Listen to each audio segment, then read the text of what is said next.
Welcome to Venezuela Insider, the only place in Venezuela for expats, digital nomads, entrepreneurs, investors, travelers, and related internationals. For more information, venezuelainsider.com. Today we are talking about 5 reasons you should not visit Venezuela. And yes, you heard correctly, 5 reasons why you should not visit Venezuela. Venezuela is a great country, of course. A lot of good things, a lot of bad things, I have to say, of course. You watch the news and reality is somewhere between the middle. And there's a lot of reasons why you should visit Venezuela. But today we are going to discuss 5 reasons that if you are some particular kind of guy or gal, um, you're not gonna be well here. You're gonna be comfortable here. So let's start. Number one is comfort. Venezuela is uncomfortable. Well, if you have a certain threshold of financial income, you're gonna be pretty much fine. I'll say 90% of issues that you might find here in Venezuela, you're gonna solve it by just paying a little bit of a premium in order to be more comfortable. Now, if you come here to Venezuela and let's say you never left the US or Canada or such, things don't work as you might think they work. I'm talking about, well, Uber and all these services, DoorDash, stuff like that. We have Venezuelan equivalents for that. So for that regard, you're going to be fine. And of course, you can find basically every imported good that you might want or you might need. You can find it. You can, of course, you pay a premium for that. But if you are very picky and very nitty with these kind of things that you just want to eat this particular burger from this particular restaurant, In and Out or Whataburger or something. By the way, I love Whataburger. But if you love this particular fast food chain that you only find in Louisiana or I don't know, Western Canada or Paris or you name it, if you're very particular with the things that you like and you don't, and you're not flexible, so you're very inflexible on your taste and your wants and your needs, Venezuela is not going to be for you. By the same token, maybe you have to go to an extra hurdle in order to do things and such. Things don't work 100% smoothly as things might function in your home country. So yeah, so if you don't like a little bit of discomfort or you are very inflexible on the things that you like, I mean, talking small things, yeah, Venezuela is not gonna be for you. Just don't come here. Number two is cheapness. If you are a frugal, cheap kind of guy, cheap kind of gal, for that matter, don't come to Venezuela because Venezuela is, I've said it many times, it ain't cheap. It's not crazy expensive. It's not gonna break the bank visiting here Venezuela. Venezuela has a reasonable cost of living if you know what you're doing. But still, is not dirt cheap. This is not like the Philippines or Thailand and such. So it's not like you're gonna get a meal on a nice meal on a restaurant for $1.20, something like that. It's gonna cost you, let's say, $10, $20, depending on the restaurant, of course, and can be even higher if you are a top-notch restaurant. And for all things matter, you're not going. If you're expecting that you just with a few $100 you're gonna be rich here, no, that's not the case. And if you see the news, you see a lot of impoverished people, and we have a high poverty rate. Although we also have a lot of rich people here, so it's not like business are competing for you. It's not the case at all. Actually, most businesses cater towards the high income Venezuelan that usually, well, I'm not gonna get to the issue or where they got their income, but still the businesses are structured like that. Unlike places, for instance, like Mexico or Colombia or Costa Rica, where many businesses are catered towards Western tourists or Western residents and such, and you get the famous gringo prices. Yeah, we don't have that mindset here.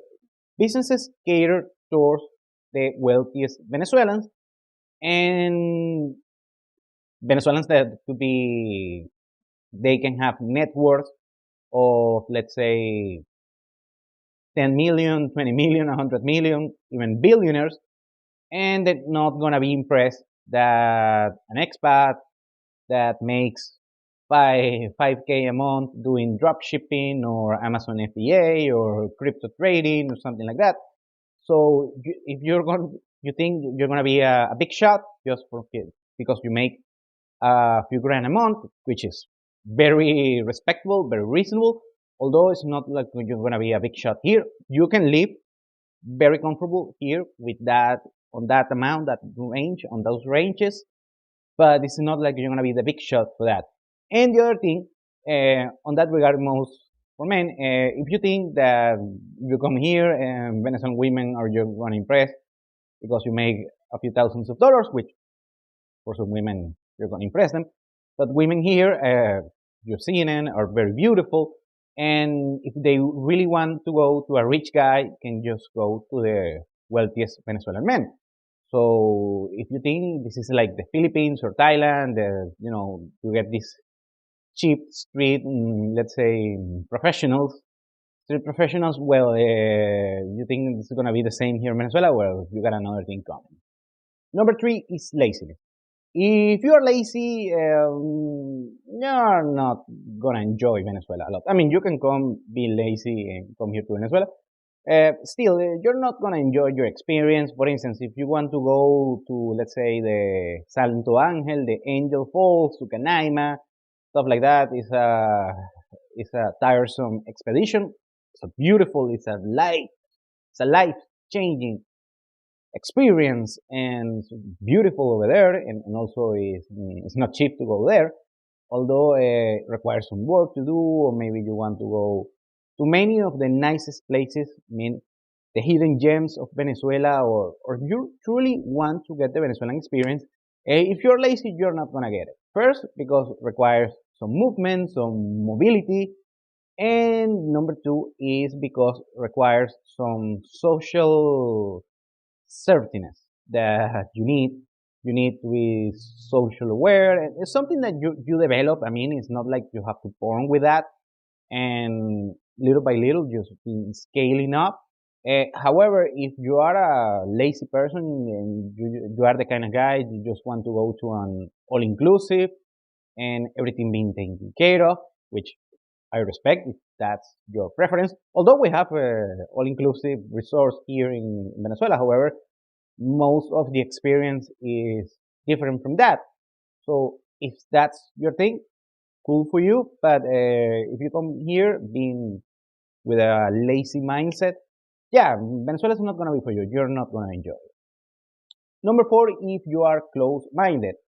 And because if you live your whole life, let's say upstate New York, or maybe in Texas, West Texas, or you live in Southern California, or you live in Manitoba, or on, let's say, I don't know, the Southern France, or on the Bavaria area in Germany, and you are very narrow-minded, and the mindset that you have is just that, and you want to be, socially and successful, or whatever is your endeavor here in Venezuela, yeah, you're gonna have a hard time here because Venezuelans have this particular culture. They are very welcoming to foreigners, especially Western foreigners. So they're gonna try to make your life easier as they can. However, there is a culture here. There is a know-how that you need in order to really,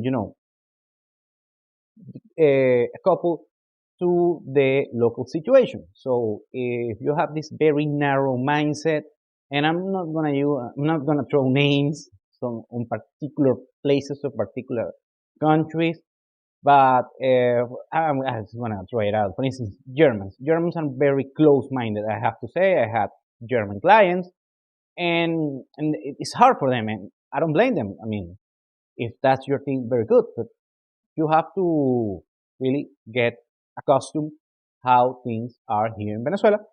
And of course, I met many successful German people being very successful with a very successful experience here in Venezuela. But if you are close-minded and you're not gonna change a little bit of your mindset or your train of thought, yeah, Venezuela might not be for you. And number 5 is politics. What happens is, of course, we have a very particular political situation here in Venezuela. Some people say this is a dictatorship or a dictatorial regime or it's an authoritarian or whatever. So there's a lot of issues regarding that. And yeah, it is. It is. It's not the same thing as a few years ago, but it's very far from being perfect. Or if you come here, please don't discuss politics. I mean, of course, you can do it every now and then, but people here are tired of politics. So you're not gonna, and basically you're outside looking in, and you're not gonna understand quite well the situation because you didn't live it, and I'm not blaming you for that. You just don't know. But people are tired, and the other thing is, if you don't like the political situation here, believe me, most Venezuelans don't enjoy it either. So, and if you come here, let's say Mike from Kansas, or Josh from Manitoba, or Hans from Dusseldorf, they're not going to change the situation either because many people, millions of Venezuelans, didn't change it. So if you don't like the political situation, of course, you can discuss it among your peers and such, but just take it. It is what it is. Just accept reality, and that's it. Just try not to, get accustomed. I mean, you can discuss a little bit, just for food of thought, but you're not going to change the political situation here in Venezuela, especially as an international. Thank you for watching Venezuela Insider. Please like, share, and subscribe. Follow us on social media. If you want to work with us, VenezuelaInsider.com. Thanks again, and have a nice day.